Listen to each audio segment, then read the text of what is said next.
نبی پاک صلی اللہ علیہ وآلہ وسلم نے غریبی کو عزت دی۔ حضرت عبد الرحمن ابن عوف کہتے ہیں، میرا ایک دن دل کیا تھا کہ یہ دولتیں چلی جائیں اور میں غریب ہو جاؤں، حالانہ کہ امیروں کا کبھی غریب ہونے کو دل نہیں کرتا۔ صحابہ فرمانے لگے، وہ کس طرح؟ حضرت عبد الرحمن ابن عوف فرمانے لگے، ایک غریب صحابی حضرت سعد بن انصاری نبی کریم صلی اللہ علیہ وآلہ وسلم کی بارگاہ میں ملنے کے لیے آئے۔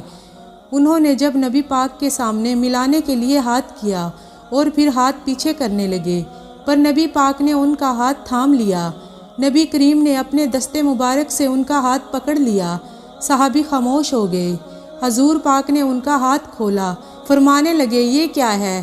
وہ رو پڑے، عرض کرنے لگے، حضور بچے زیادہ ہیں، مزدور آدمی ہوں، کدال کے ساتھ کسی کے ساتھ کام کرتا ہوں، یا رسول اللہ یہ نہ میرے ہاتھوں میں چھالے پڑ گئے ہیں۔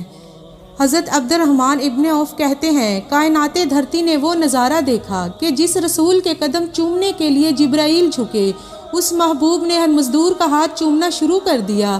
غریبی کو وہ عزت ملی کہ میرا بھی دل کرتا تھا میں غریب ہو جاؤں، دل کرتا تھا یہ کس نے ذروں کو اٹھایا اور صحرا کر دیا، یہ کس نے قطروں کو ملایا اور دریا کر دیا، یہ کس کی حکمت نے یتیموں کو کیا در یتیم اور غلاموں کو دنیا بھر کا مولا کر دیا۔